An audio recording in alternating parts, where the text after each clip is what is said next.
En français, il y a des noms de marques qui ont presque remplacé le vrai nom des objets.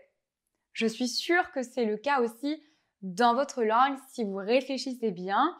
Il y a des noms de marques qui sont presque devenus des noms communs. Tellement vous avez associé le nom de la marque à l'objet, même si vous utilisez le même objet mais d'une autre marque, vous l'appelez par le nom de cette marque.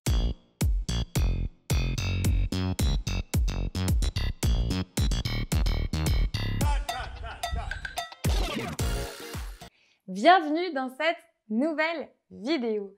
Aujourd'hui, nous allons voir ensemble 10 marques qui sont devenues des noms communs en français. Quand on est étranger, ça peut être compliqué de comprendre de quoi on parle. Pour vous, ça peut être des mots compliqués à comprendre dans une conversation parce qu'évidemment, vous avez appris les bons mots, le vrai nom commun qui désigne cet objet. Mais dans le langage courant, dans le langage familier, les Français vont utiliser ces noms de marque pour qualifier ces objets. Certains de ces mots sont devenus tellement populaires qu'ils sont même entrés dans le dictionnaire alors que ce sont bien des marques déposées. C'est par exemple le cas d'un bic. D'ailleurs, un bic, c'est le premier mot que nous allons voir ensemble. Un bic. Un bic, c'est un stylo bille. Très souvent, en français, on va dire un bic au lieu d'utiliser le vrai mot qui est un stylo bille. Un petit bic de fonctionnaire en retraite, j'y pète moi. Il a pété mon bic. Mais moi, j'ai pété son bic, moi, nom d'être là. En réalité, bic, c'est une marque. Mais on va utiliser ce mot même si on utilise un stylo bille d'une autre marque, de n'importe quelle marque, le mot bic a quasiment remplacé le vrai mot. Certainement aussi parce que bic est très rapide à dire alors que stylo bille est assez long. Du Tipex. Le Tipex, c'est un liquide blanc qu'on utilise pour corriger. C'est un effaceur liquide. Tu dis au revoir à celle que t'appelleras désormais ton ex. Dans son agenda sur ton nom, elle va passer un coup de Tipex. C'est un correcteur liquide d'écriture. Quand vous passez un examen, par exemple, et que vous avez fait une erreur avec votre bic et que vous voulez effacer, vous pouvez utiliser du Tipex. Vous mettez du blanc et vous réécrivez par-dessus. À nouveau, on utilise le mot Tipex quasiment systématiquement au lieu de dire un effaceur liquide ou un correcteur liquide, alors que Tipex est en réalité une marque. Mais si vous ne le savez pas, ça peut être compliqué à comprendre dans une conversation. Si quelqu'un, par exemple, pendant un de vos cours de français, vous demande s'il peut vous emprunter votre Tipex. Des boules qui est.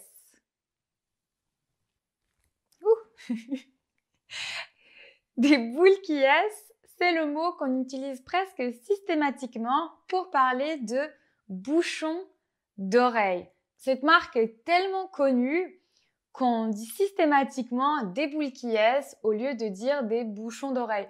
C'est ce qu'on met dans son oreille, par exemple la nuit, pour ne pas entendre les bruits.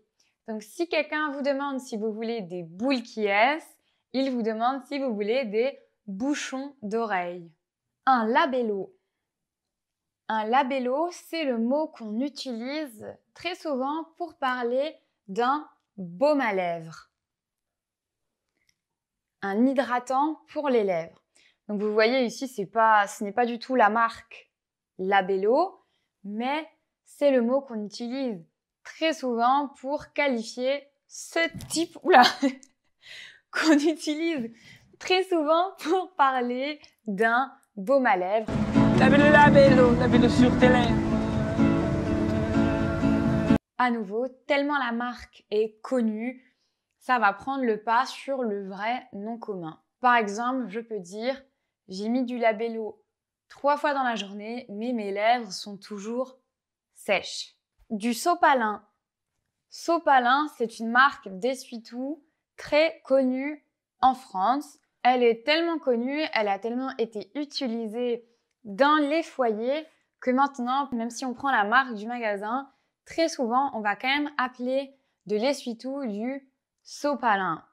Est-ce que tu peux me passer un sopalin? J'ai renversé mon verre d'eau. Bien sûr, évidemment, je ne l'ai pas précisé, mais vous pouvez toujours utiliser les bons mots, c'est même mieux.